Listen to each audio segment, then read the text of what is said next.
Cancer development and progression is a difficult problem, leading to worldwide mortality.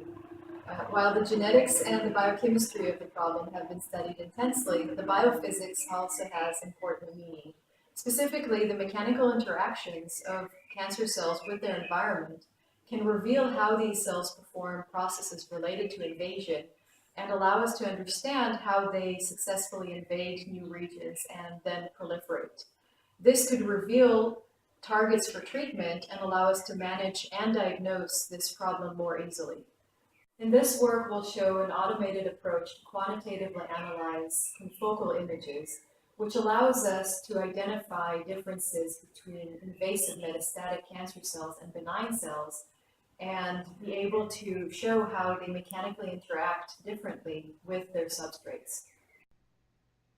During metastasis, a single cell that is shed from the primary tumor, or a group of cells, will push their way through tissue containing other cells and membrane, swim through the blood vessel or the lymph nodes, push out, successfully adhere, and then metastasize, generating a secondary tumor at a faraway site.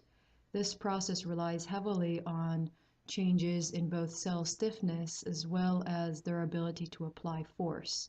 So interactions with the environment are critical. The way that we will be testing the interaction, the mechanical interaction of cancer cells with their environment, is through an in vitro experimental system, including an impenetrable gel composed of polyacrylamide, which has 200 nanometer fluorescent particles embedded at its top, and collagen type 1 as a monolayer on the top layer to facilitate cell adherence. We will be comparing 3 different cell types: a high metastatic potential cell, low metastatic potential breast cancer cell, and benign cells.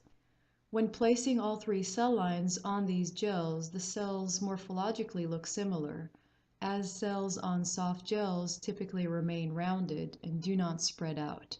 However, when looking at the location of the particles underneath the cells, we have observed an interesting phenomenon.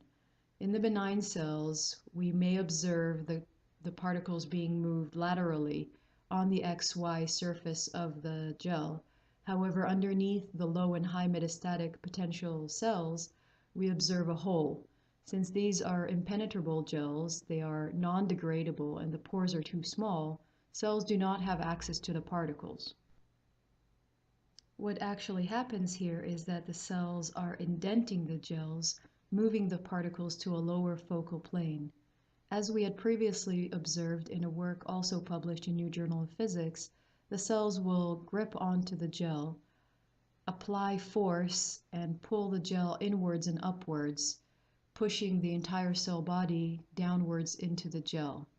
Using the Hertz model and with the cell morphology, sizes, and the gel stiffness, we were able to calculate the forces applied by each single cell as a function of time. In the current work, we are interested in how these cells apply force to successfully indent the gels, specifically looking at changes in cell morphology, localization of the nucleus, and the cytoskeleton.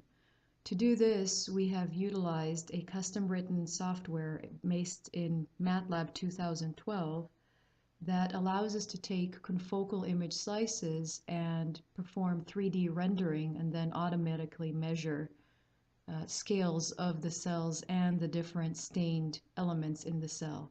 In the current slide, what you can see is the gel surface and the cell nuclei without showing the cell membrane, just for clarity. A difference is already observed between benign cells where the gels are only slightly indented, if at all, where the nucleus is rounded, and high metastatic potential cells where the nuclei are in a different shape and within the indentation dimple. In the manuscript, we show reorganization of the cytoskeleton and the nucleus, likely to facilitate force application. Our main interest was the indentation depth and how the nucleus participates in this process. In the current slide, we show that with our automated image processing approach, we are able to identify indentation depths that are much larger in the metastatic cancer cells than in the benign cells. We speculate that any indentation depth observed in the benign cells likely occurs as a side effect of their applying lateral traction forces and the gel collapsing underneath them.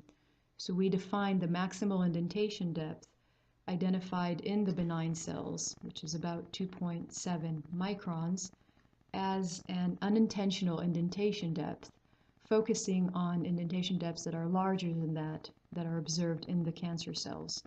Looking at where the nucleus is relative to the indentation depth, we observe that regardless of the depth in the benign cells, the nucleus is always above the gel. However, in the metastatic cancer cells, as the cells indent the gels deeper than this unintentional indentation depth observed in the benign cells, suddenly the nuclei appear to be participating in some sort of way or actually being pulled into the gel indentation. In this work, we have shown that as invasive metastatic breast cancer cells apply force to their underlying gel, a coordinated process occurs involving the cytoskeleton and the nucleus. The automated image processing approach that we have introduced and shown here can also be used to analyze different images with different processes occurring in cells.